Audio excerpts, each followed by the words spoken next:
Back away. 5 D. Interlude. The little goblin dug deep, his long, ragged fingernails scraping around the folds and corridors of his nasal cavity, which composed roughly half of the interior of his head. He found what he wanted. In terms of consistency, double checked he had the right nostril, which he had snorted dirt into earlier, and excavated the desired mucus. He smeared it on the base of a tree trunk, where it joined a dozen other strokes, smears, and gobbets. That, Taddy Bojangles purred, might be a masterpiece, Snotty Bo. Others in the crew made various noises. Some turned their heads sideways as they looked at it. One goblin grabbed Taddy, only for her to snarl and claw at him. It was some of his best work. A masterpiece? Was Snotty Boo his name now? He stared at it, thinking it over, then thrust both fists over his head. But it's not. He, belatedly, turned to look at her, but she got a grip on the loose skin at the back of his head and shoved his face into the artwork and the rough bark behind it. As he flailed, trying to find his footing, she dragged his face up and down the wood. He managed to kick her away and grabbed the tree for support, his hand sticking there. Snorting for breath through a nose that was better for air than his beak of a mouth, he tried to get his bearings. The scraping had torn his lower eyelid, and his one eye could see a bit through the tear when he looked down. His face and eyelid were stuck to the snot, and he was bleeding badly. The sound of goblins yelling insults and calling for more fighting made the disorientation worse. Wasting our time, you stupid! She kicked him, right in the butt. Nose breathing, skinny assed, stupid! Each insult came with a kick. She aimed them at the lower body. Legs, knee, hip. Goblins jeered. You said stupid twice, stupid! Wangarang jeered. Taddy gave him one last kick, then snarled and went after Wangarang. The kick dislodged him, tearing skin from tree. He collapsed, huffing for breath, then climbed to his feet as two more goblins drew closer. Willie Jew and Bumcake. What's that? Willie asked. Wipe yourself and forget a piece? The goblin looked down. A scrap of paper was stuck to his leg, on purpose. Give it here. Both goblins were larger. Willie was tall and thin, with jowls that rolled down the sides of his neck, and Bumcake was chunky. The little goblin backed away from both, nearly tripping in his haste to get away and keep his one leg out of their reach. They came after him. He scrambled back, turning to run, and Willie got him, twisting his arm. Bumcake drove a knee into the small of his back with enough force that his toes burned and he felt cold at the same time. Then he grabbed his leg. He flailed, winging his arm and kicking, without use, as they stretched him between them. The hits he did land grazed. Bumcake pulled the paper away from his leg. He redoubled his efforts. Is this from that picture? Bumcake asked. You kept it. This isn't one of the pieces that has any mega dick on it, you brainless wad. It's white paper. Bumcake drove another knee into his side. He writhed, fighting to kick the knee away next time, even though Bumcake was twice the size, and Willie Jew smacked him in the face, stunning him long enough that he couldn't fend off Bumcake again. For a few seconds, the two took turns. In the midst of it, making weak attempts at reacting to the hits or twisting away from them to keep the sorest parts out of the way, he saw a bright circle. The circle reflected moonlight, and there was an eye on the other side. He reached out, and there was nothing. Instead, Willie grabbed the outstretched hand and then began to twist his arms together, like he was seeing what would break first. Bumcake chortled. No help. No. The eye had narrowed. It was looking at him. Arching his back, straining his twisted up arms, he put his face closer to Willie's. He drew in a breath, hocked, then snorted violently. The blood that ran down his face mingled with the reservoir of snot and dusted Willie's face. Ah, little. Willie reached up to his face, and his hand stuck where he had tried to wipe the snot away. He used his other hand to try to free that hand and ended up with both stuck in place. Bumcake laughed. He prepared more of the same as he dangled by one leg. He looked down at Bumcake's foot, drew in a breath. Bumcake threw him instead.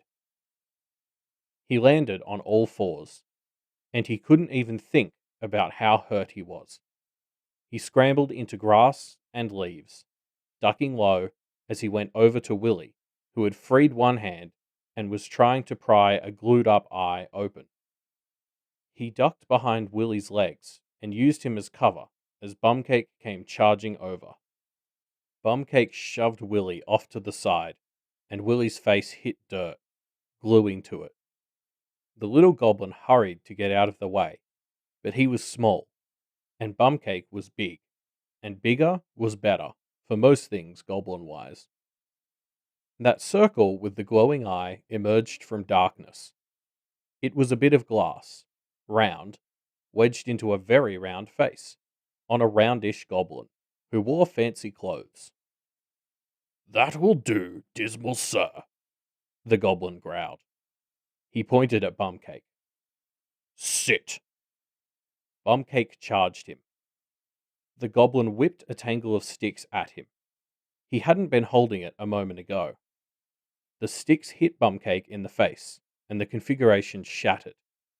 Centipedes swarmed out, sliding into Bumcake's nose and ears. Bumcake's forward charge slowed, feet skidding on damp grass as he got to the new goblin who had one foot out. Bumcake was moving slowly enough that he bumped up against the foot and stopped. What was happening seemed to register, and he began moving backwards, crawling on the ground as fast as he was able, like moving back enough could somehow get the bugs out of his face and head. "I acquired those gleaming beauties at the edge of a very dark place," the new goblin said. "They'll keep masticating, carving out some new ear canals and corridors in that mug of yours, until I say to stop." "Stop!" Bumcake yelled. "You will have to agree to my terms before I say it, my boy. I have terms." "Agree! Anything! Stop!" "You'll have to hear them out, so we can both be sure. Now, stop with the interruptions. Term 1, you must obey all of my instructions, including the rules of this town. Point of order number 1, no business in town that'll get noticed. Minor mischief only." "Agree!" Bumcake yelped. "Oh, beg pardon. Before I continue..." "Ah!" Bumcake shrieked. "Little one, you have a name? I didn't hear it." The little goblin hesitated, then shook his head. He wasn't sure the snotty boo counted. "I'm Toadswallow, and if that one isn't dealt with by the time I'm done, I'll deal with you, or I'll take out one-eyed goblins your size until I'm reasonably confident I've handled you." He pointed at Willie. "Do it." The little goblin scrambled over. "Bombcake, was it? No bringing outsiders in without my say-so," Toadswallow said. "I got permission for this here." "Yes, Fucking hurry! Get these out, you rat shit fuck smear! I'll take all the time I want, and the more you try to hurry me, the longer I'll take. The little goblin stood by Willie Jew, who was 3 times as tall as he was. Willie was on the ground, still trying to free his face. One eye was open, but both hands were preoccupied. Little shit. Willie Jew snarled. The little goblin hurried forward, ducking out of the way of a kick, and then scrambled up Willie Jew's pants leg. It was a pair of pants meant for a baby, with suspenders, and the suspenders made for the next way to get up. He stopped halfway, then climbed down, reaching between the pants and skin to get the scrap of white paper. He wiped his nose with it, stuck it to one leg, and then resumed climbing. Willie tried to scrape him off, rubbing up against a tree. He circled around to the front, climbed up to the neck, and grabbed Willie's arm, where the hand was glued to the upper face. Little shit, you'll pay for this. The little goblin, hanging from the wrist with 2 hands, feet braced against Willie's collarbone, hocked, inhaled, and snorted violently all over Willie's lower face. Off to the side, apparently deciding that he didn't have time to sit through everything, Bumcake staggered to his feet and then charged off into the woods. Toadswallow seemed to anticipate it and intercept it. Fingers caught on Bumcake's nipple, then deftly tore it off, along with a strip of skin that went to the armpit. Bumcake tumbled. One asks to be excused, groin for brains. It's only polite, Toadswallow growled, but he was smiling wide, thoroughly enjoying himself. He stepped on Bumcake, pinning him. Point of order number 4. You'll owe a debt for the protection this place gives you, and a debt for my kindness here, for letting your sorry excuse for a name live. You'll give a power over to this place, to be handed out as we see fit. Willie struggled, mouth open, trying to free his hand, and the little goblin returned his focus to his task. Still hanging from the wrist, he kicked back, swinging his legs back and away, nearly pulling Willie off balance in the process. He swung forward, bringing knees up, and swung his shins into Willie's chin. Willie's mouth clacked closed, lips gluing together. Willie fell, and the little goblin fell with him. Hurting, bloody, glaring with one eye, he clambered over the fallen Willie, with glued up hands and glued up mouth. He dropped down to the ground, picked up a stick, and then climbed up the side of Willie's face. Point of order number 5. Part of owing that debt is your work here, on the perimeter, protecting the town. You'll work 6 days and get 1 day in town, and you ask me first to make sure I'm okay with it. If I have something for you to do, you do that first. Yes, fucking hurry, I can't. Point of order number 6. You don't talk about point of order number 6 or 7. They're between me and you. The little goblin poised on Willie Jew's face and used the stick to prod. Pushing one nostril closed, it glued shut. Willie realized what he was doing and rolled, trying to shake him off, and he had to jump to avoid getting glued in place. He darted left, then right, trying to find the opportunity for his next move. Point of order number 7. There's a fight coming. I don't think everyone knows there's a fight coming, but we're rounding up help because we can't do all of this alone. 2 sides are picking their teams, but one side doesn't even know. You are not on these sides, Bumcake. You're on my side. Understand? Yes, yes. What was Rule 6? I don't. Should I start from the beginning? The little goblin saw an opportunity and jumped up, jabbing, sealing the other nostril with a poke of the stick. The stick stuck and he let go. Willie rolled over, then began rubbing his face in rough dirt to try and free his nose and mouth. His arms and hands got in the way. I can't say. There is no rule 6 or 7, far as anyone's concerned. Be cleverer than that, if anyone asks. And be faster. Toadswallow snarled. The little goblin crawled up Willie's face again. He saw Willie pull lips apart enough to breathe and then snorted on that gap. Something in Willie shifted with that. One hand on Willie's nose, one hand on Willie's eyebrow, the little goblin made his face the entirety of Willie's field of view. He hocked and spat, right in the goblin's eye. Willie stared, making muffled, angry sounds until he couldn't stare any more. He blinked and his eye glued shut. Nose glued shut. Mouth glued shut. The little goblin looked up and back and saw Toadswallow looming over him. You left and came back, did you? The little goblin shrugged. The others had made the call. He went where he was told. You heard the rules? The little goblin hesitated, then nodded. Accept? The little goblin nodded. You die if you don't.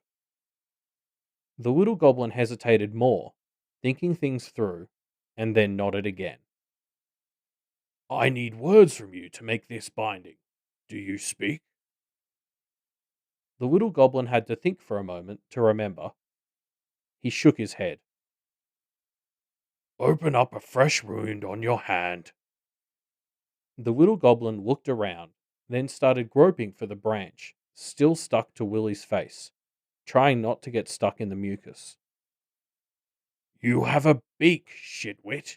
Use it. The goblin looked down, touched his beak, then raked the back of his hand against the beak. Touch your hand to mine, he said, holding out his fist. The little goblin did, back of his hand held to the knuckles of the other goblin. You swear to accept my terms, sealed by blood. Nod. The little goblin did. He felt a shiver. Toadswallow dropped his hand. He looked down at Willie. I don't want him, he said, almost sneering as he said it. I'd rather have you with one kill to you. Sit. The little goblin sat on Willie's chest as it struggled to rise and fall, jerking.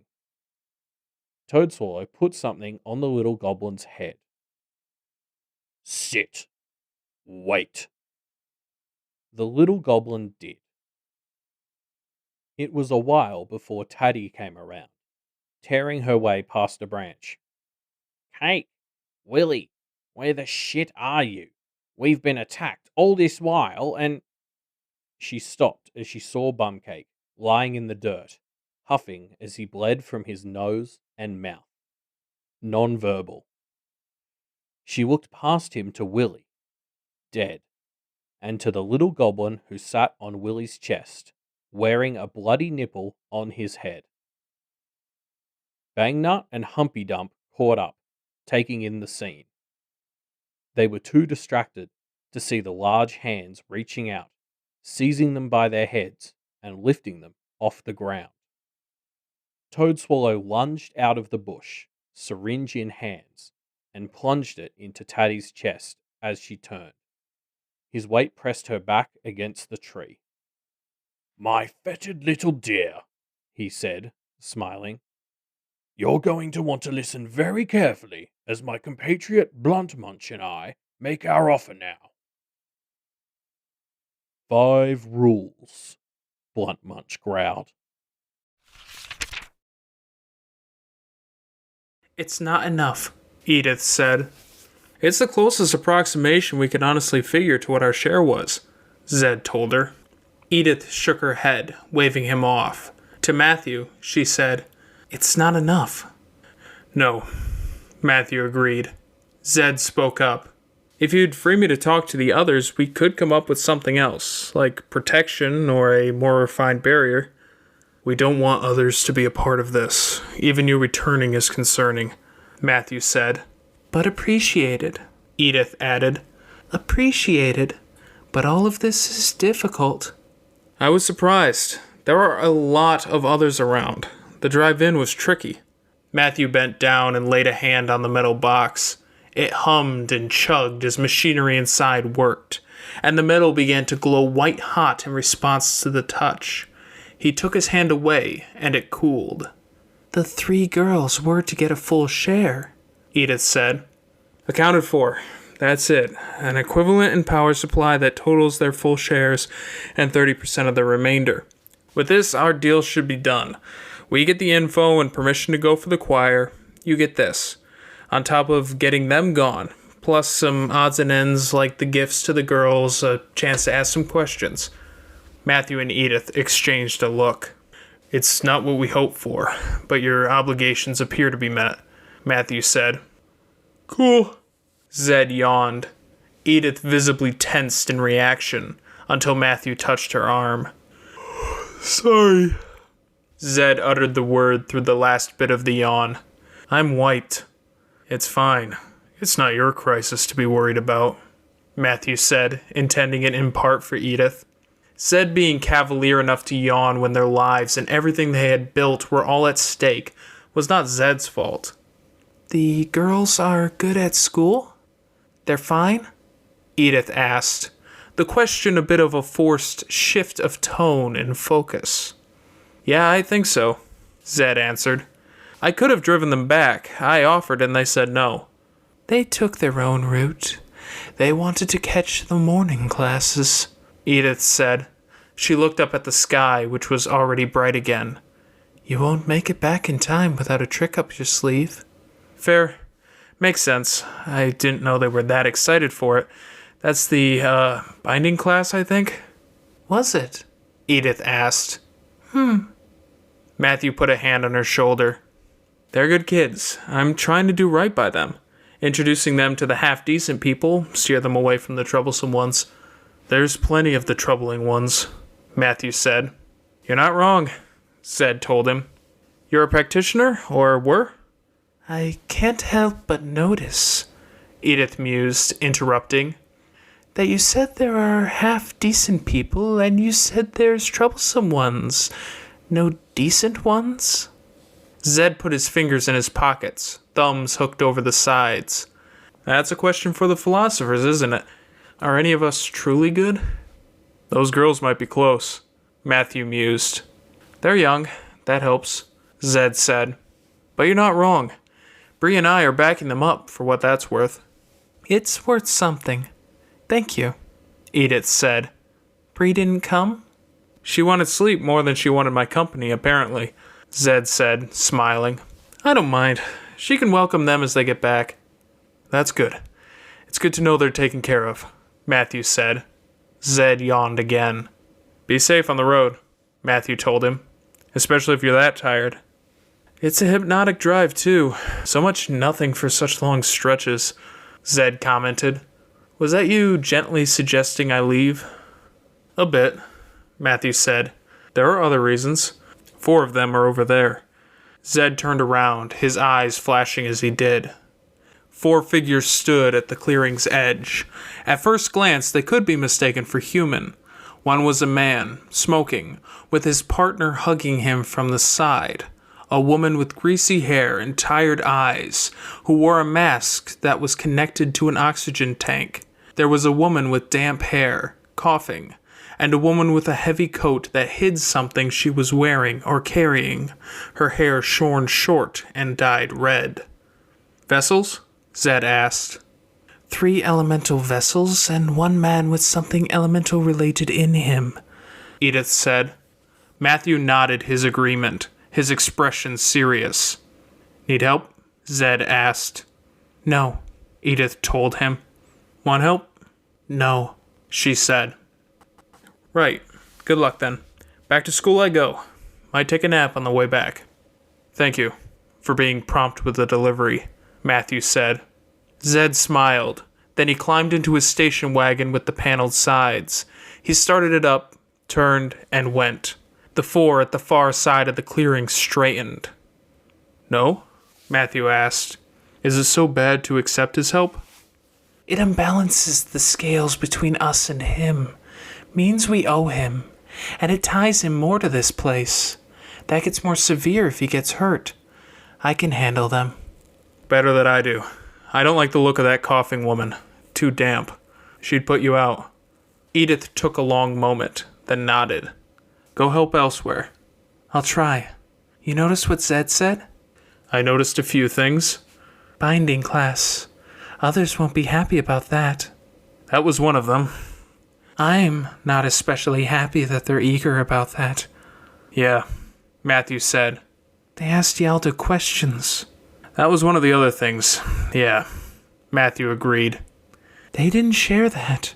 They're keeping things close to the chest. Yeah, Matthew said. But so are we. Edith sighed. You should go before they get too close. It's frustrating, Edith said. You can't use your full strength while I'm near, which means that as long as we're waging this war for Kinet, we're being pulled apart. From the day the idea of you and I was a mutual consideration, we knew it wouldn't be easy, Edith. What if this continues, and when it all ends, we can't find our way back to each other? Let's make the time later. Dinner, barbecue if the weather's nice, then a cuddle and a movie. I'm likely to fall asleep halfway through if my stomach's full. Stupid human bodies, Edith said, yawning. If it's any consolation, you have a very nice human body, Edith James. She smiled, beckoning him to bend down. Then she kissed him. Dork. Go, he said. Keep that body safe. Keep yourself safe. Edith bent over backwards, her ribs opening up, and the girl by candlelight emerged, unfolding and stretching out. She hauled the candle out of the space where her heart should be, as long as she was tall, and rested it against one shoulder, the flames at both ends flaring. She shot a look back at the four, who were tense. Don't get seen. The girl by candlelight touched his cheek, then bent down and picked up the power supply. It wasn't even close to enough, but it would power a barrier that could slow down the influx and filter out the smaller wildlife. His connection to Edith was strong, and the power that sat heavy within him fed that connection, because it and he were both in alignment in wanting to keep tabs on that. Hello, he called out to the four figures. Talking would buy some time for Edith to get further away. They drew closer. The smoker exhaled a breath of thick smoke that curled in the air. He had no cigarettes or cigar, his hands in his pockets, his hair an ash gray, lips thin and a bit scarred. His companion had a dead, blank stare with foggy eyes, her hair similarly pale and rather dull, like the gold had seeped out of the blondness of it. With one hand, she dragged the oxygen tank. With the other, she adjusted her mask. The girl with the wet hair, her hair wasn't drying out even a bit, and it hadn't rained that recently. At best, there was morning dew on the grass. She coughed violently, and spewed a quarter lungful of water onto the dirt of the clearing. She straightened and spat. These three were vessels, like Edith was, but these ones were too neat. When he looked at them with the Doom's eyes, closer to the space he'd carved out for his Doom, but a much, much bigger hole. There were practices that asked for high prices, practices like the Heartless practice his father had conducted, blood magic, host magic, cultists, and many preyed on innocents or counted innocents among the collateral damage. When too much was taken out, there could be vestiges, just enough of a person that it could stand, walk, and breathe, but something integral was gone and wouldn't come back. A house with an exterior and little in the way of rooms or furniture, if it had anything at all. A practitioner could put anything in that space, really. Someone had probably done that to these four. Do you want sanctuary? Matthew asked. Protection from people like the one who made you? The smoker shook his head, the leader it seemed. The one with the short red hair moved, adjusted her coat. Matthew watched her with care. To his doomed sight, there was someone nestled inside her, dark, chafed around the edges and shadowy, like she'd had pale skin before being rinsed in black ink that had settled into the crevices. It was a woman, long-haired, human-sized, and human-shaped, curled up and contorted into a space as small as this woman's upper body. Her eyes and teeth were too white and bright. A vessel, but the edges weren't so neat. Some were, but it was like the space of a certain size had been measured out, and this figure had forced her way in, breaking and staining some parts of the container. Her weapon, beneath her coat, was a shard of something reflective, as long as her leg. She held it, a bit of mirror or treated glass, and her fingers bled where they bit into the edge, the blood running down the length of it. The woman inside her smiled, rictus, showing more teeth. As if the long shard of mirror was connected to her, blood began to run into the space she occupied, tinting her progressively more red. When a hollow or vessel was prepared, care was usually taken to guide the right things to the space created. Here, something had failed, and an elemental other with an affinity for mirrors or reflections had crawled inside. Possibly how they had escaped their creator. It's a good deal, he told them. Room to grow, protection from those who would prey on you. I think my wife would love to have people she could relate to. We don't like to stay places, the smoker said in a raspy voice. You could stay here, provided you agree to our terms. No, we raid. Take what we need, make our exit. I was taught about others as a whole, once, Matthew said. That others were once much more than they are now. But the brutish and stupid were outwitted, the weak conquered. It's the canny who survive. Even goblins have figured that out. The smoke the smoker was breathing was pooling around him. Tendrils like the tentacles of some squid curled in the midst of it. Thick smoke and a haze of thinner smoke. He didn't walk directly at Matthew, but meandered, backed by his group. Don't follow after the terminally stupid others, Matthew told them. We have to.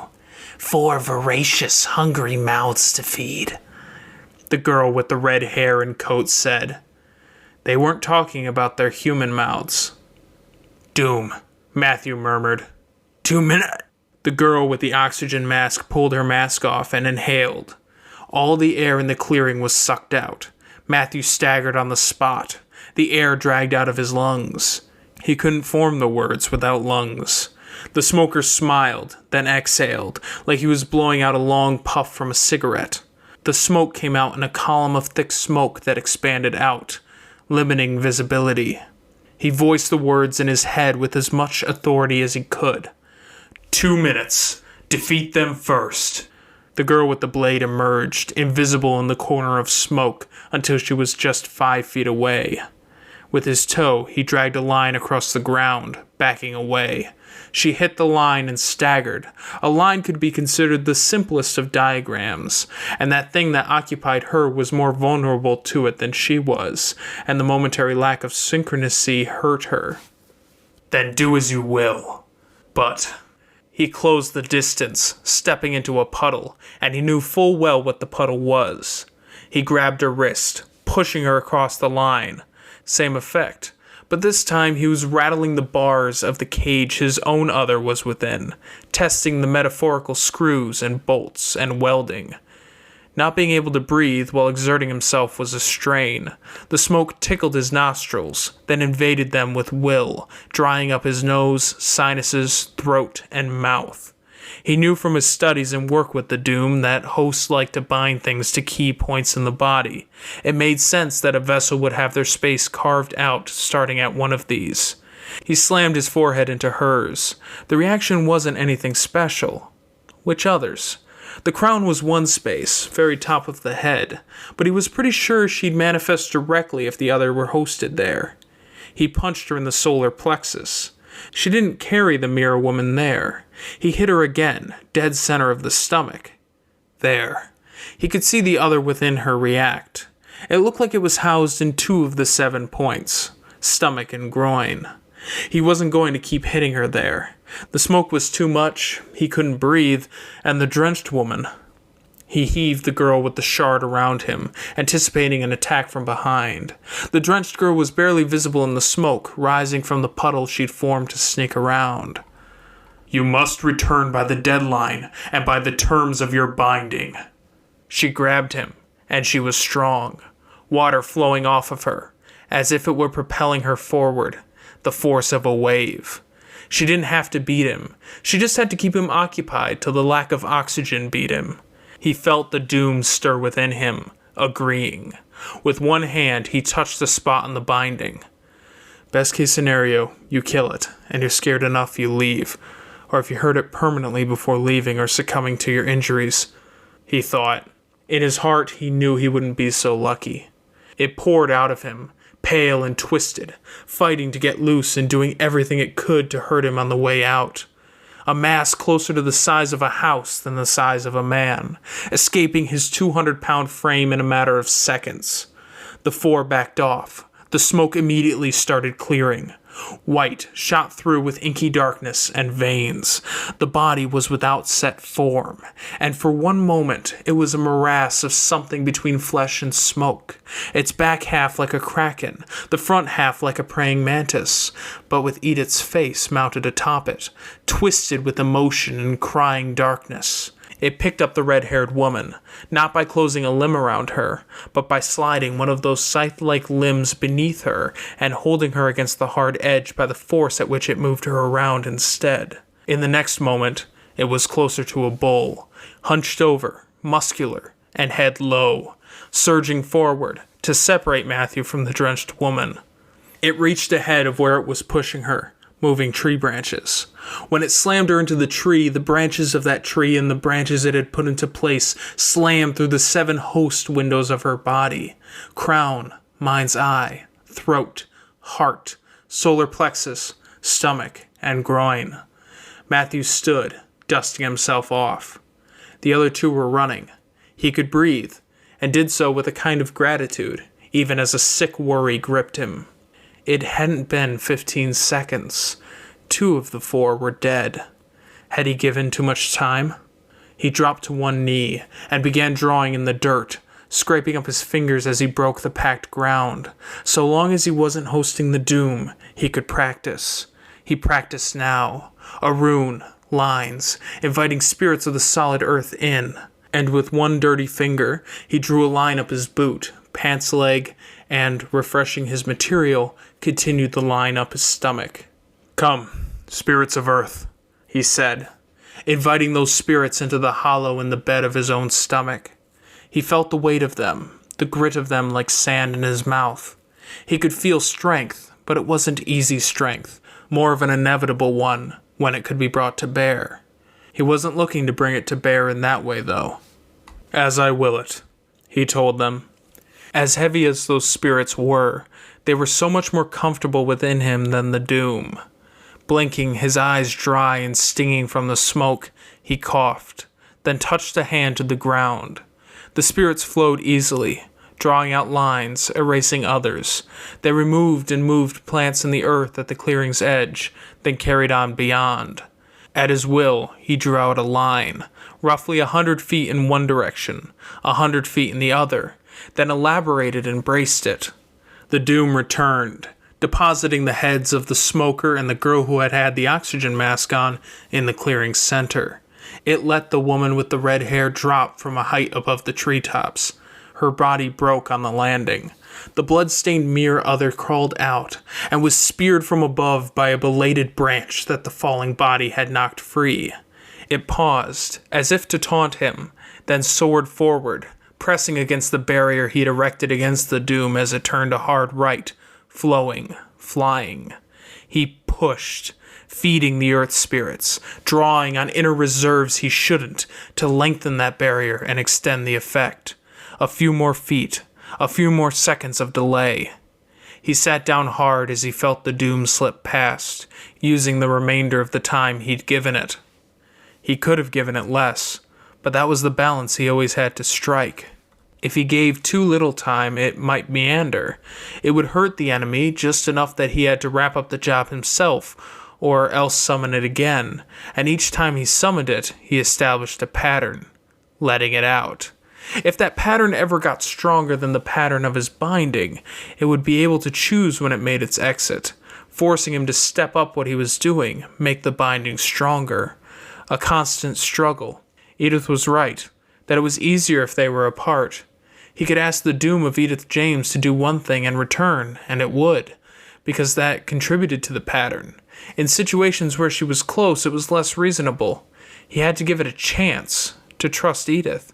He extracted the earth spirits to make room. Then he waited, sitting in the dirt, stomach empty, sight blind, and weary. It was good and bad that Bree hadn't come. He hadn't voiced it to Edith, and Edith hadn't voiced it to him, but there was the possibility of killing Bree and releasing the choir again. A horrible thought, and a thought he wouldn't have had a decade ago. Before this collapse of the perimeter and the fallout he was facing, he wouldn't have considered it so seriously. This defense of Kinnett wasn't impossible, but it would be hard. So hard.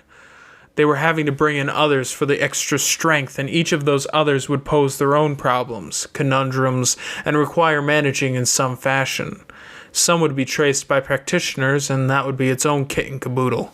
The choir, awful as it was something stable, a known thing they could manage, and it was stronger than every other they would recruit in the coming days and weeks. But it would at least mean he wouldn't have to do this as often. This release, followed by the horrible wait, where he had to feel its unwanted presence settle in his stomach once again.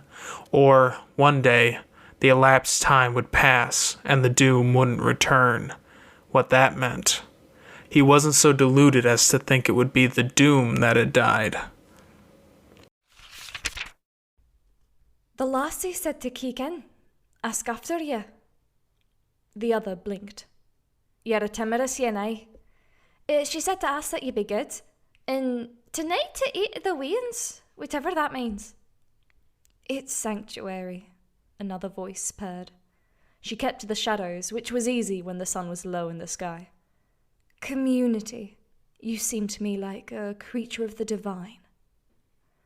The other blinked. More slender than a human could be, beneath the sagging skin she was draped in. Her sleek body was formed entirely of interlinked eyes, their irises yellow and bright in the gloom. She had found a place to hole up in, a farmhouse that had been left abandoned, the door left open and the elements and animals having left their mark. She sat without a book to read, or anything to do, relaxed, and didn't seem any more or less relaxed as the other looked down at her from the ceiling. The windows were boarded up, and the surroundings overgrown, which meant relatively little light got in. Were you a naive girl who crossed the wrong greater power? No, you don't seem like the type. They're angrier. The purring voice was feminine and pleasant, and very human. The form wasn't. All spider legs, insect wings, leather and fur. Dinna intimidate her, Marichika. The other shook her head. Not bothered, Marichika asked. Have you seen worse? Sometimes the divine powers make your kind from scratch. If they're feeble or new, those new lives can be haunting and piteous. Have you cared for brothers and sisters? Are you the product of a god of little power, trying to figure out how to create a servant on this earth? No, that is a curious look. This is a new story for you. Good thing, eh? I've come by a few of those in my time. They get a fair share of nightmares. Child of a divine power and a human?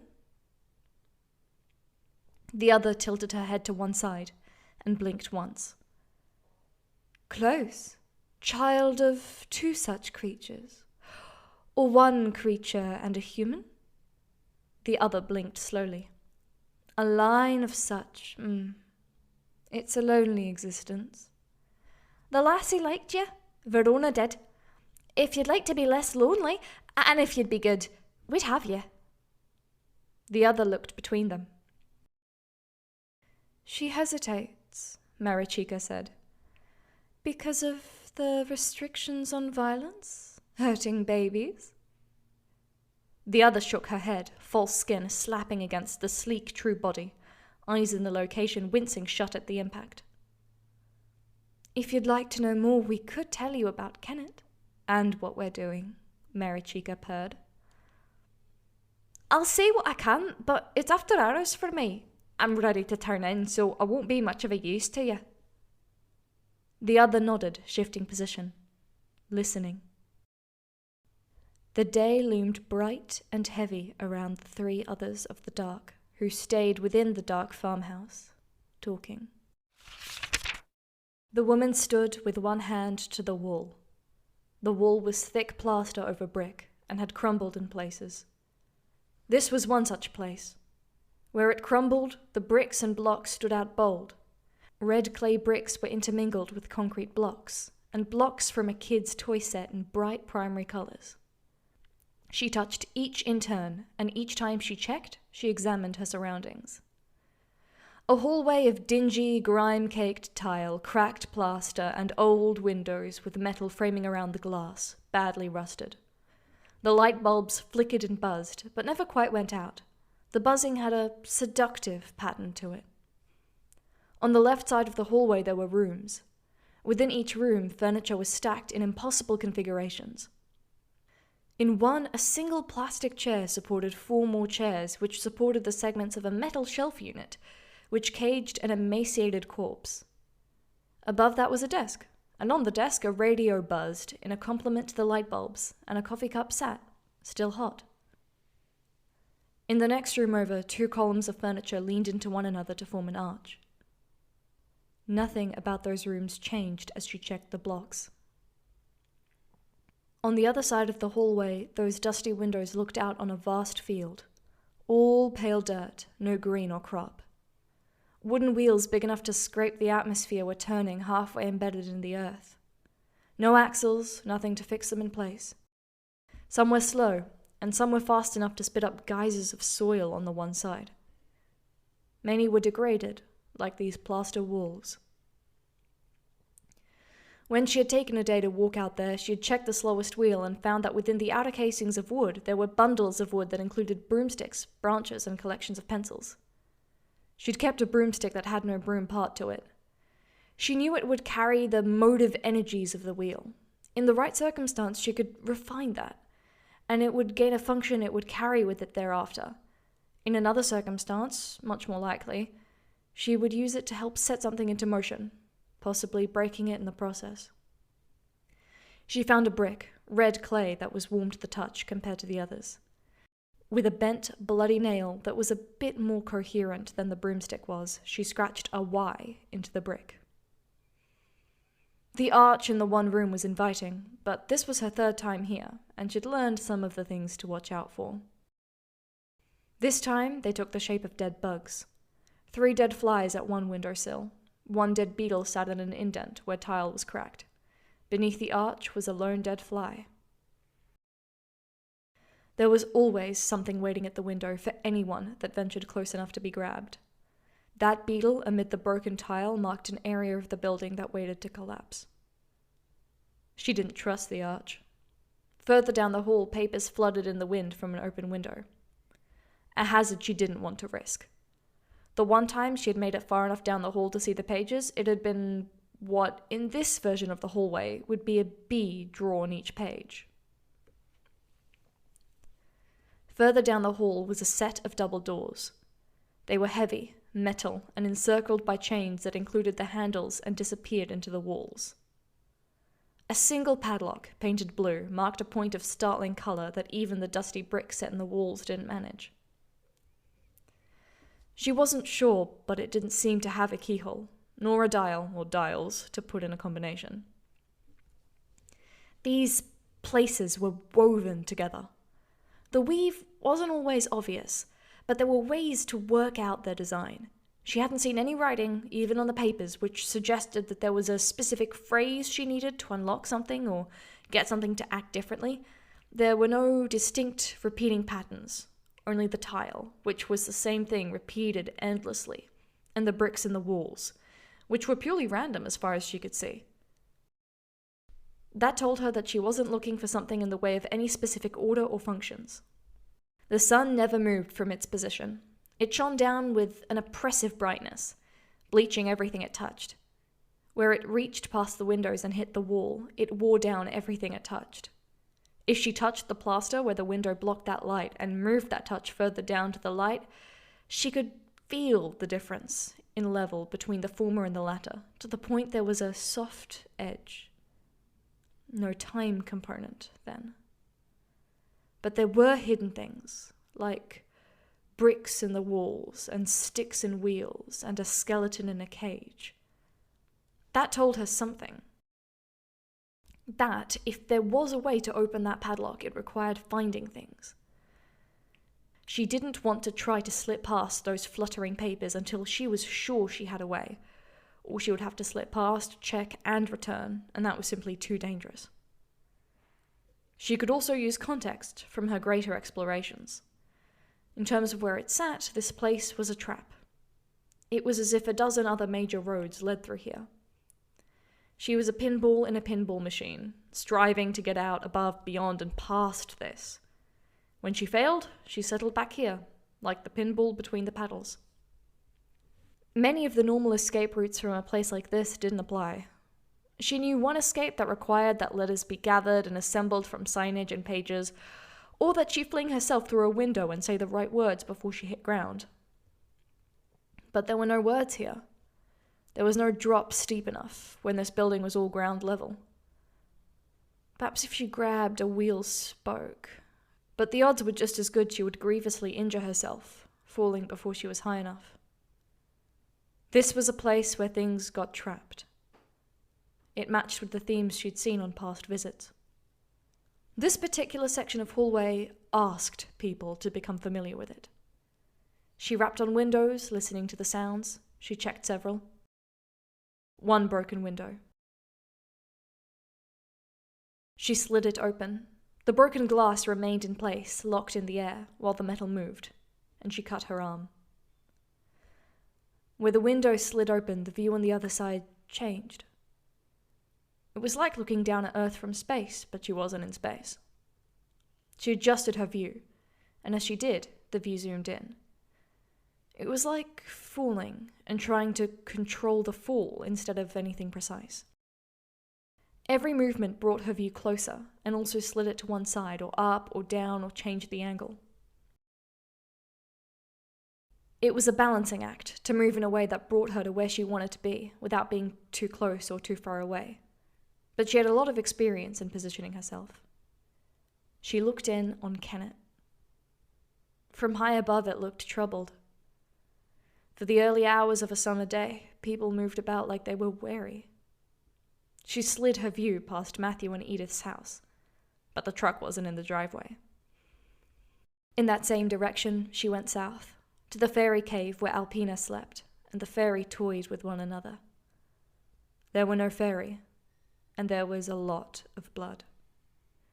She turned, looking towards the girls' houses, but the view drew in too close, until she was staring at the road from a point of view only a foot above it, then closer. The glass of the window drew closer at the same time. She moved cautiously, and the glass reached toward her. She was so close to the road she could see the grains of sand. A bit more movement. Glass broke, and a sliver of it pierced her awareness. It could not pierce her eye, for she had none, but it left her awareness hampered. A human would lose an eye. But she was other. She was, much like this place, knit together, like thread or yarn stretching between individual elements. She had once been human, or human-like, but much of that was lost, so forgotten by history and the universe that it could not be readily retrieved. She had no mouth, and as that thread of yarn had been pulled away, so had other related things, like the need to eat. The air that connected between the outside world and the open space in her lungs had remained so she could speak. It was the same with the light that shone into her eyes, allowing her to see. That was what had been injured. Much of her was like this. She shut the window. At the other end of the hallway, a door opened.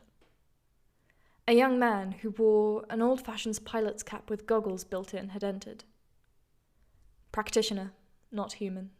He stiffened as he saw her, shielding his eye. The light shining off the broken glass blocked the view of her face. "I mean you no harm," she told him. "Do you know your way through here?" He reached into his bomber jacket and pulled out a gun. She dashed to one side into the room with the arch to be out of his way. "I'm sworn to the seal," she spoke, letting the sound echo down the hall. "Any one of you can say that," he called out. "I'll try not to kill you, but I can't have a strange other wandering around. Places like this are too sensitive." "Speaking of," she told him, again letting the echo carry her voice, "avoid the window with the houseflies by it. They signal a trap." "Why should I trust you?" he asked. There was a ragged edge of fatigue to his question. If his voice had 5 tremors to it, there was one each for hunger, thirst, fatigue, fear, and heartsickness. He had been betrayed, and recently. He had been stuck, trying to find a way out for a long time. Still, he drew nearer, and he was near enough that he'd avoided them. He'd listened. Beetle on the tile as well. "Shut up! If you're here, then you're either on your way to being properly lost, or you know the way, and I can trade you information for information." "I don't have to give you anything to get information from you." "I am not inclined to be bound," she told him. "Sorry," he said. He was armed and she wasn't. She had the broomstick pole, but it didn't really count. She couldn't be an armed attacker, really, because she would hurt herself more than she hurt the person she attacked. It was the sort of thing that unraveled her, or it raveled her in ways she didn't want. People tended to put a face to their attackers, masked, imagined, or otherwise. Besides, she wasn't strong, weaker than any ordinary human. "That broken window lets you see things if you open it," she told him. "It might show you a way out if you know where to look." "Shut up!" He didn't open the window. He drew closer, moving with short footsteps, no doubt with gun ready. She had one option, and she didn't like it. She let him come to her. He stepped in through the door, and she put both hands out to try and keep him from pointing that gun at her. Then she brought her face close to his. Plaster from a bit of broken wall above the door fell in his eyes. She kept her face close, hands on the weapon, and as he tried to step away, she stepped in close, matching the turn of his body with quick steps, doing everything she could to stay to his side, away from the gun. He tore his hands free of hers, and she ducked. He wiped at his eyes, taking a step to the side, and she saw an opportunity. Springing to her feet, reaching, she pushed him. He staggered back 3 steps, through the arch. He looked up at her, then pointed the gun at her leg. He tried to look at her face, then blinked again. She backed up, watching him clear his eyes, look at her as she edged toward the door, then look beyond. His eyes widened. She looked too, and saw that one of the great wheels out in the field had come free and was tearing their way, chewing up the ground. He pushed his way past her, out the door, and ran down the hall. The wheel turned, tracking him as he ran. It turned as he changed directions. He stopped in his tracks. He pulled a ring that was attached to a string on his backpack, like he was deploying a parachute. Nothing happened. He looked at her, or as much at her as he was able. The wheel tore through the building, turning what had been a 20-foot stretch of hallway and the 2 accompanying rooms into more dusty outdoors. The finder gone. Everything tilted, sagging, like there was a depression, and this end of the hallway was sinking into it. The papers that were at the end of the hallway by the padlock began to drift her way. caught in a perpetual circle of a breeze that never let them fall to the ground or stop. They each had an entomological drawing on them. They might as well have been churning buzzsaws for the danger they posed. She didn't trust this room with the arch, or the fact that everything was collapsing, or that a stray paper wouldn't fly in here after her. She ran for it, for the broken window which she hauled open. She braced herself, pulling her sweater up around herself, and threw herself through the broken glass. She fell from what appeared to be the stratosphere. I am located at 411118834562 Oak Avenue, she called out. May I please request an operator? The trajectory of her fall shifted to a right angle, plunging her into bright daylight. The remnants of a neighborhood with brightly painted houses tumbled through the air with her. She still had the pole. Splinters flew off of it as she used it to steer her fall. As she moved it, she fell at slight angles. It was tempting to touch ground, then leap from that ground, but she couldn't afford to. She steered her fall, aiming for a window, but the tumbling building turned, the window no longer available. Another one, she steered. A newspaper hit her in the face and she peeled it away. It was raining when it hadn't been before. It didn't matter.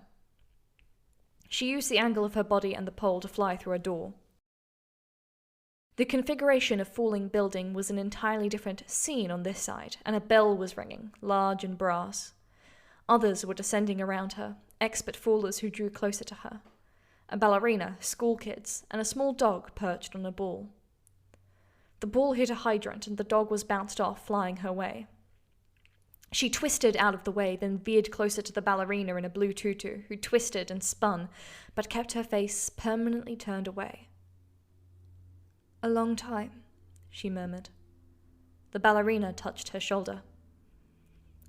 I'm sorry this reunion is so short.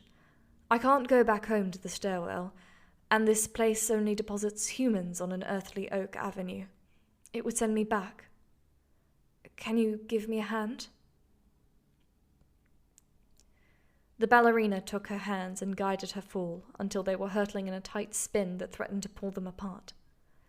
The ballerina kicked away the ball again and fended off a schoolchild with a knife. I'm trying to get out of this stuck-in place, she told the ballerina. Would you send me to... Miss? She looked off to the distance. Miss, some pupils of mine are calling me. The ballerina nodded.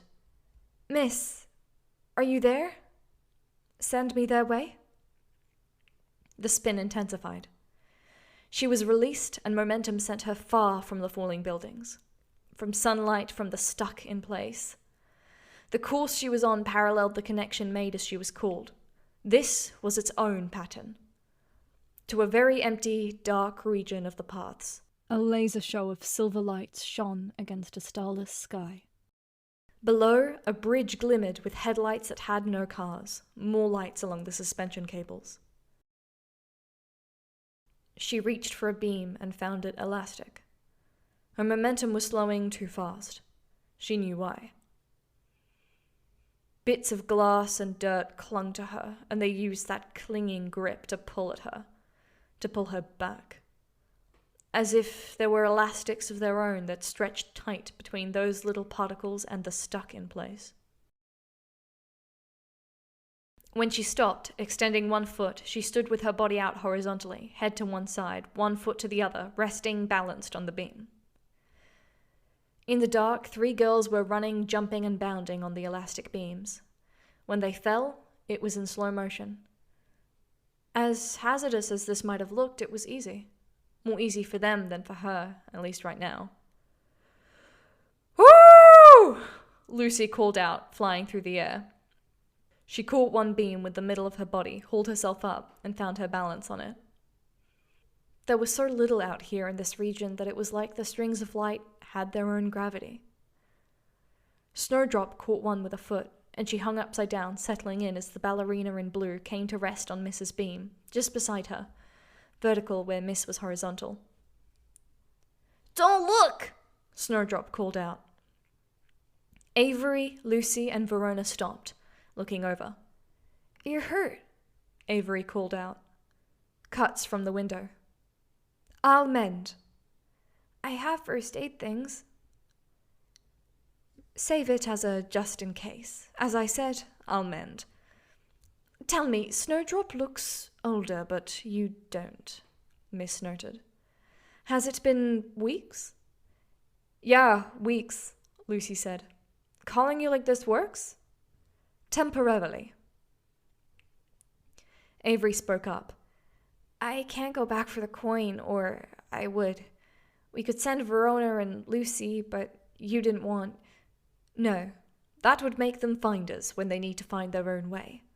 And the wolf would be too hard on them after the way you left. I'll manage for the time being. Avery shrugged, barely visible in the light shed by the beam she was standing on. I wondered if we should even call. We decided we should try because things aren't great. I know. I've seen signs of that. Some very recently. What do we do? Verona asked. What are you doing at present? Investigating, searching, or attending magic school to learn binding and some other stuff. Those are good things to be doing. Charles could teach you binding if you pressed him, but you'll learn better things at the school, and you'll be safer there. Are you saying that because you suspect Charles? Lucy asked. I can't speak to my suspicions. There are reasons I picked you. Because we're children, and we're more likely to not take over? Because we might fail? If I wanted failure, would I pick such exceptionally talented children as yourselves? Miss asked. She looked at the ballerina. I'm quite fond of them. The ballerina in blue nodded. You picked us because you think we can do it, but the actual culprit is likely to think we can't, Lucy said. Yes, Miss told her. We have a list of suspects, and it might be all of them, Lucy said. But what we'd really like to do is narrow it down to specific things. Who has the furs? Because it seems like they hurt 3 locals who found them and left town with them. Nobody panicked, Avery elaborated. If it really wasn't in Kennet anymore, there'd be someone freaking out more. If they can don the furs and claim the throne, you'll need to know who it is and take swift, decisive action to stop them. Then that's the goal, Lucy said. And we need to know how to stop them, which means we need the binding class in not very long. And other stuff, ways to beat or slow down whatever they throw at us, Verona said. It sounds like you're on track, Miss said. You're really dead set on not giving us any concrete answers? Verona asked.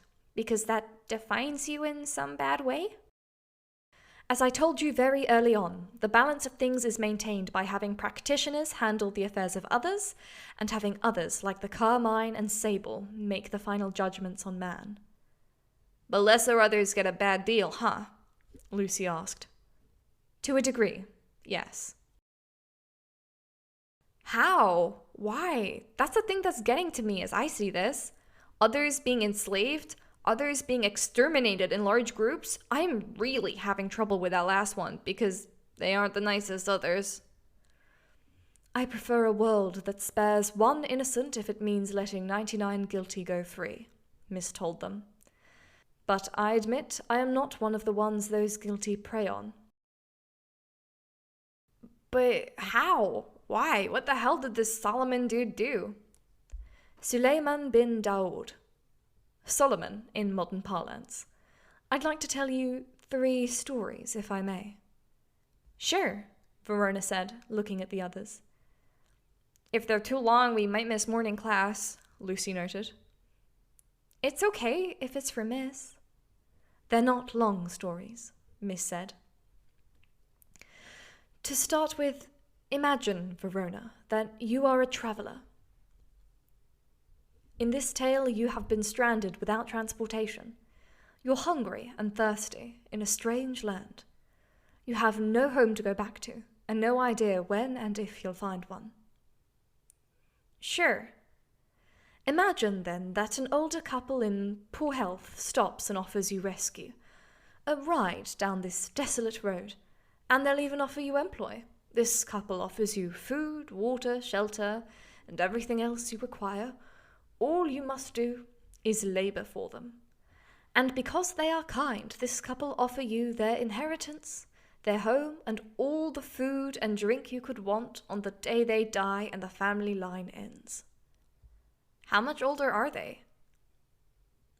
A matter of years from death. You're young. Sure, but there's a catch? Verona asked. There is, but in our story the traveller accepts the deal. In a way, they have to. And for all that we thought they would pass from this world soon, sickly and old, they bear a series of children. Sure, Verona ventured. The couple dies of old age and the family line continues. The children inherit, as do the children's children, the children's children, and on through thousands of years. And the traveller is left toiling the fields for those thousands of years, waiting for his due. In some variations on this tale, he even toils on, keeping to his obligations, even though he's forgotten the rest. This is an analogy? Lucy asked. We did not think humanity would last nearly as long as it did. Lucy, imagine, please, that you are a hunter. You and your family need meat to survive the winter, but when struck with illness or an especially early and dire winter, you lack enough. A neighbour offers you what you require on the provision that you and your family leave him a certain woodland to hunt in, so he may cultivate it without your interference or worrying about a stray arrow from your bow. Another trick? Yes. Over the generations, his family plant trees from the woodland. Seeds are carried out, planted in other regions even, and can be considered his trees.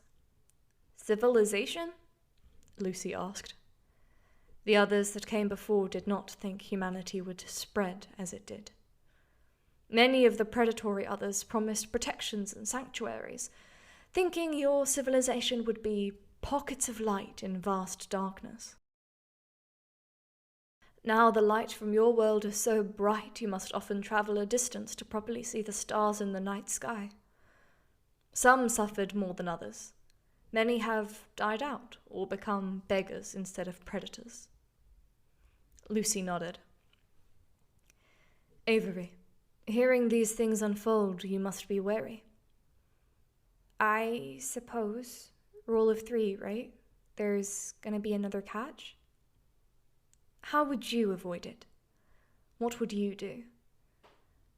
Not make any more deals? Some went that route. They detach from humanity, finding their own refuges. But humanity shapes the world, and everything is soon associated with humanity. These others now find the world unfamiliar and hostile. They are ill-equipped to catch up or keep up, and they fall by the wayside. What's the other option? To try to formalize deals. To hitch their wagons to that of humanity by striking deals that would establish them as patrons. They teach their secret knowledge and ways of manipulating the world in exchange for servitude. Until mankind begins sharing that knowledge in ways few others can stay ahead of, on paper and in tomes. Knowledge, instead of being taught from patron other to practitioner, becomes something kept in families. Others try to formalize a kind of equality, such as the familiar bond, and to make firm agreements about oaths, lies, and declarations, out of fear of being tricked again. But these things become their own weapons that humans wield. Humans sprawl, they work with concerted effort, and they establish and mutate patterns. They subjugate the travellers, as in Verona's story, and crowd out the hunters in Lucy's. And that becomes a means of establishing a pattern that bends yet more to their desires. Language changes, and new languages emerge, and texts are reinterpreted. And the seal thing? Verona asked. The Seal of Solomon, as it exists now, was essentially intended as one last concession. Or it was meant to be the last. A binding that would not be mutated further, that would be universal enough that it could be trusted by the other, instead of having hooks and more traps attached to it. And as part of it, there was a deal that practitioners would manage the affairs of others, but select, powerful others would have some say over the movements and dealings of practitioners. Lords and judges. Roles above all other things. Bringing us full circle, Lucy said. Why Kennet in particular, then? Avery asked. I chose it because it was far enough from many lords, it had no active practitioners, but for one young man who lived a short travel away, who had no higher aspirations than impressing his friends.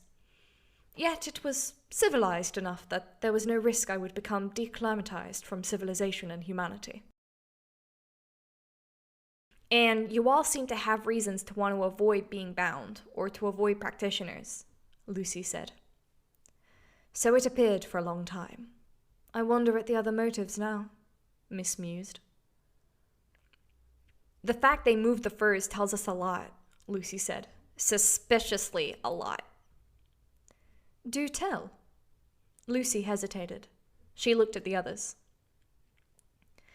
They used a car to move stuff around. That narrows down the suspect pool to people who drive. Charles has no license or car, and if he had a car, it'd probably get taken away or stolen.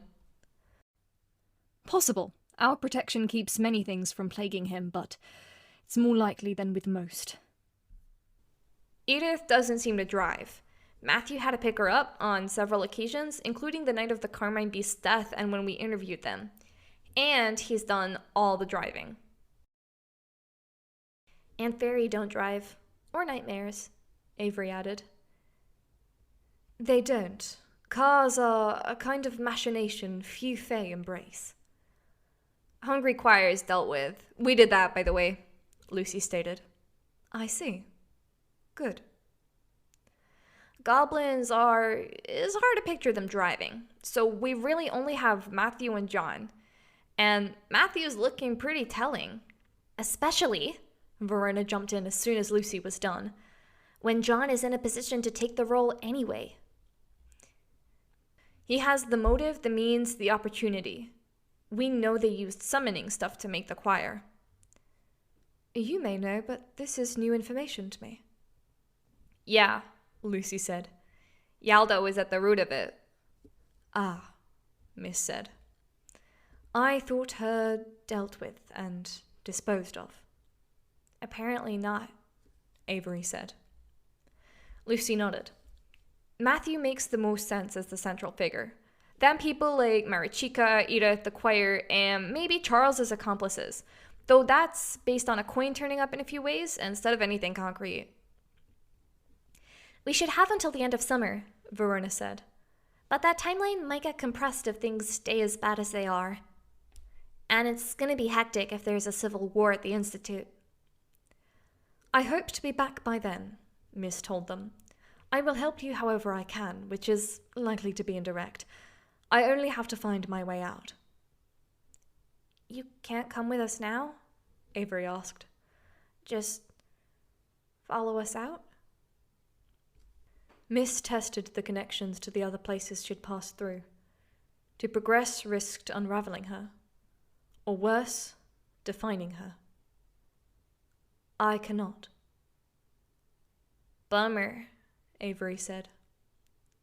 I don't miss you at all, Snowdrop said. You're stupid and uncozy and not mummish or good at explaining lost stuff. You made the world seem really stupid, weird, and scary when I was already having a bad night. Pretty much what she said, Verona said. I hope to return and tell you everything you want to know, Snowdrop. To do that, I should carry on, and you should go to your class. Good luck, miss, Lucy said. To you as well. She adjusted her footing. The connections that pulled at her pulled her back to that gutter of a region that didn't want to let her go. She had a glimpse of the girls resuming their journey, jumping and bounding through the low-gravity darkness. The ballerina in blue followed, a friend from her prior escape attempt. A good person to have with her now. The ballerina had her own tethers, and when called on, would slip into a role. Miss had to escape that. She was pulled through dizzying images, past scenes and symbols, and landed hard on dusty tile.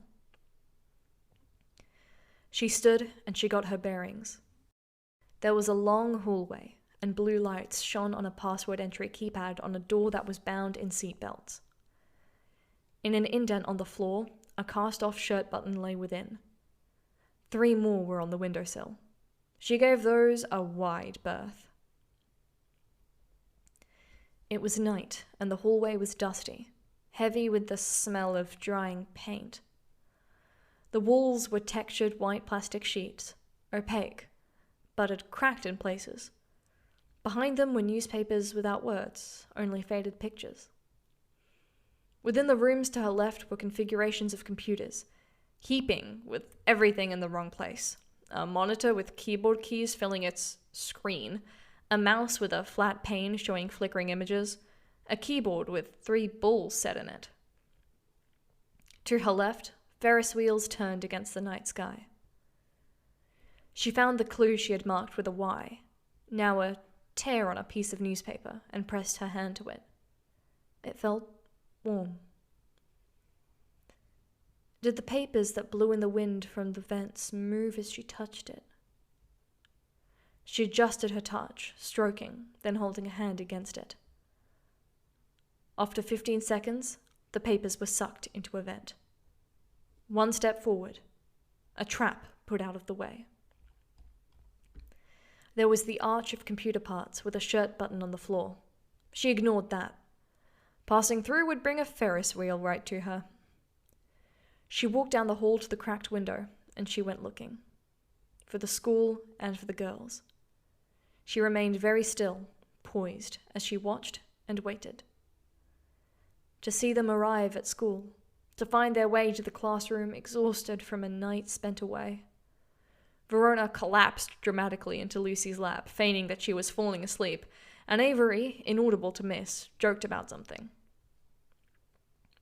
Lucy picked up Snowdrop, now in a possum form, and placed her over Verona's face, where she latched on. Verona laughed, her breath making the fur lift up and drop, but she didn't remove the animal. The ballerina in blue waited patiently, looking over her shoulder. "Help me find my way, old friend?" she asked. The ballerina, facing the other way, nodded. Miss set to searching, unsure how the girls would do, but confident she'd picked good ones. In too many places, the fundamental arrangements were breaking down. The role of other and practitioner, the oversight, the expectations, and the state of the longest-running patterns. Kennet and the Carmine Beast would not be the straw that broke the camel's back. But there had been no such straw with the way Solomon and his ilk had established their precedent. Kennet's situation could one day be a parable and precedent both. It mattered more than those girls could grasp. She would put that matter in their hands. This has been a fan-made chapter reading of the web serial Pale by J.C. McCrae, read by a cast of fans and volunteers, including Elliot, myself, Stephen, and Parallel. The original text can be found at palewebserial.wordpress.com. If you'd like to donate to the author, please go to patreon.com/Wildbow. Thank you.